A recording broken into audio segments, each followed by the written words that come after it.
Hey everybody, this is Jim at freechartvideos.com, using time-honored techniques to understand modern markets. Feeling a little bit better today, so I'm going to try not to snort and do all that nastiness. This video is for educational purposes only, and it is not intended to be used as any form of investment advice. Look, I can draw lines on charts, but you have to draw your own conclusions from your own due diligence and make investment decisions that are suitable for your financial situation. I'm not a licensed professional. I'm just a guy who draws lines on charts. So let's look quickly at the S&P 500. Okay, this is a 30-minute chart, and we're gonna take a look at a couple things. Try to see what might be going on, what we might expect coming up. The first thing I want to show you is just to recap. The markets were in what now appears to have been an ascending wedge, and that wedge broke down, pulled back, kind of went sideways into what we now know was a reversal pattern. A symmetrical triangle, which, by the way, I just want to remind you, by way of historical reference, symmetrical triangle tops are not usually found at major turns in the market. Usually at a major turn in the market, you find a head and shoulders, or if it's a bottom, an inverse head and shoulders, or you might find a double top.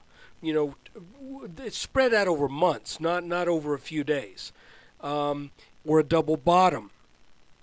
You also might find a broadening top, which has implications that often are long range. But a symmetrical triangle like this doesn't necessarily mean that the Elliott waivers, who were still waiting for the S&P to get into the 400s for the past 2 years, are finally going to get their wish, because I don't think they are. Of course, that doesn't mean they're not, just because I don't think they are. But this is usually what a triangle reversal does. It usually sets up an intermediate corrective trend, not usually a major turn. Now, if it's a huge triangle that goes back for years, which Ford had this flat bottom triangle that just kept coming down and kept coming down. And interestingly enough, when that chart is examined, when Ford got down into the dollar range, believe it or not, that was the target. Ford, when it crashed to like a buck and change, hit the target on the nose. I'll show you that sometime. But anyway, here's our triangle, and you remember the measuring technique. You look for the first turn in the triangle, and I have like I did yesterday, I went ahead and made this triangle as tall as it could be using this bottom right here, instead of these three right here. So I just did that because it measures out better that way. It makes a prettier chart. And since we now know that it is a reversal, then we can play with it this way, that way. At one point, it looked like this line might have been more like that, because we had this area of resistance that was at the same level here. And if we had come up and tested that, then I would have said, well, this is probably the shape. But we just kind of mess with it as it develops. And in this particular case, there's no absolute right or absolute wrong way to draw the lines. But looking at it now, we measure from the first reactive move off the boundaries, which would be right here. We measure down to the lower boundary and add that to where it broke down, and you can see that that measures pretty well. Briefly got below that yesterday, and that doesn't mean that that's the end of it. It could head lower, but it does mean that this pattern has satisfied what its intent would be expected to be. Why this happens is because a lot of times these patterns will go to their measured move and no more, either up or down.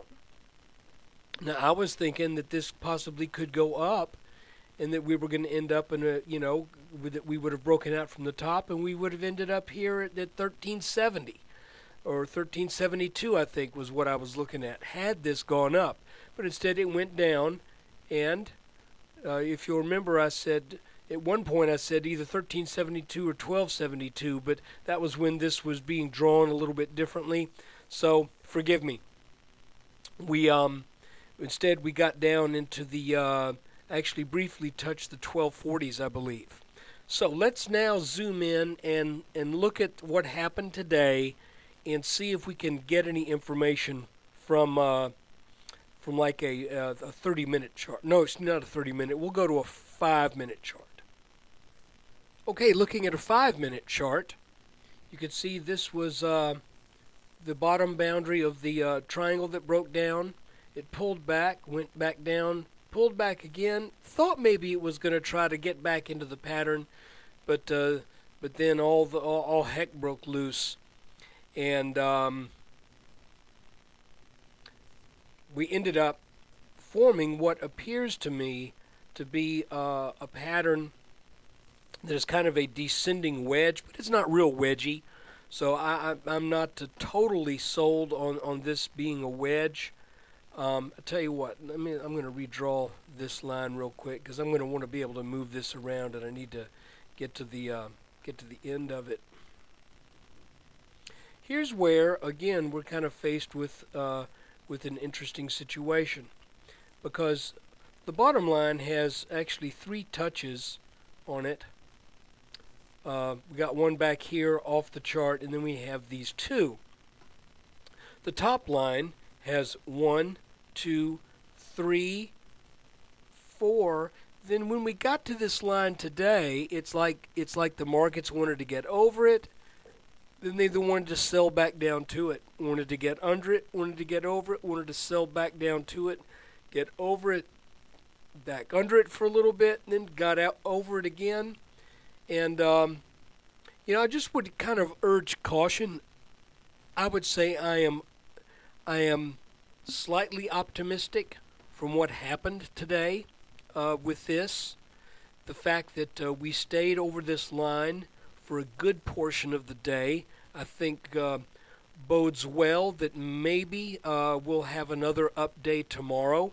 But this is still feels like and looks like a fragile market. And we really have not come down to any level of what we would expect as being really strong support. I've got a level here around 1225, and this cyan line right here. Let me back up, remind myself where that comes from. Okay, that just comes from this level here and this level here. I saw that those matched up, so that's no biggie really.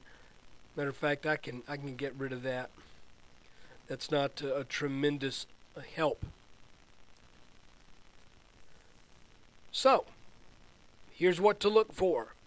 Let's see if, now that we closed over this line that represented resistance for the past week, let's see if we stay over this line. Now, it's possible that the markets could kind of meander down a bit tomorrow and still stay over it. That just the same way that when we would break a rising support, we would break it, and then with a bull headwind, or not headwind, with a bull tailwind, the markets would just kind of still stay in the general direction of the trend that was broken, but kind of changing lanes. It's possible that we get a little bit of that right here.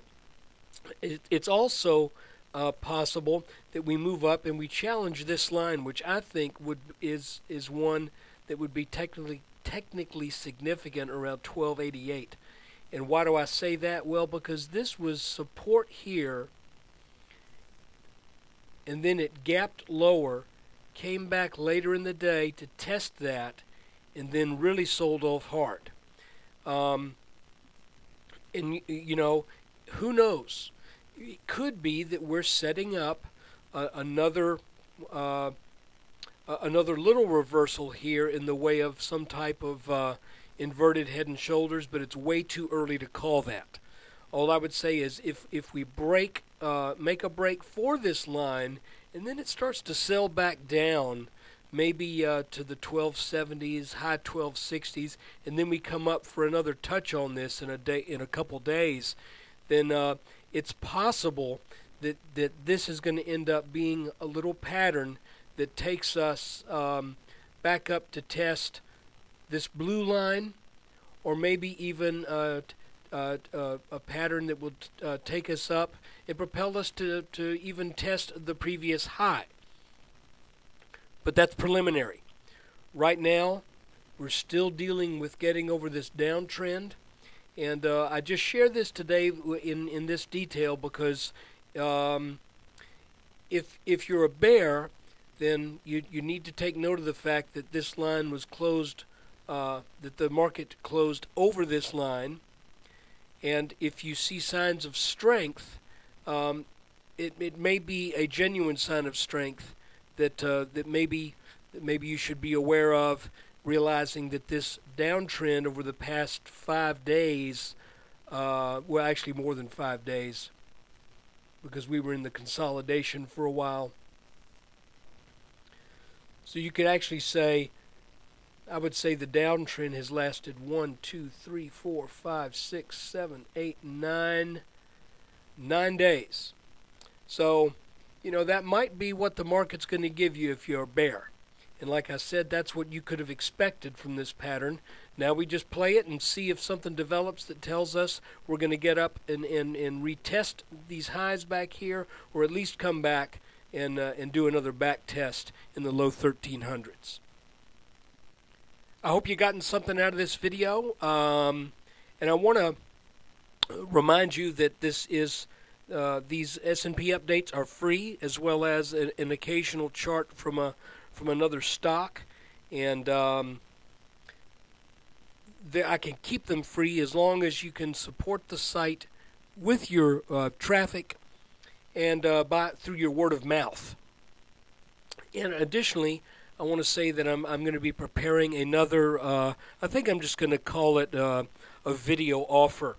And this time I'm going to look at either 5 or 6 stocks that are in the process of making patterns that once they break out should provide some fireworks if you're long. Now, not all of them work. Matter of fact, some of the picks I made a couple weeks ago in this market, one of them I made a month ago, was absolutely killed because it was a rare earth miner with uranium. So, you know, that's going to happen from time to time, and that's why you don't put all your eggs in one basket. So, hopefully, though, if any of you did play that, then you did it at the right entry to where when it breaks, you don't lose so much. Anyway, I will be preparing another video, and I will mention that tomorrow as well.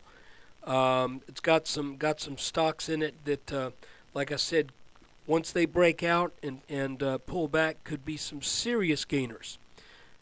Take care, and look for another video tomorrow.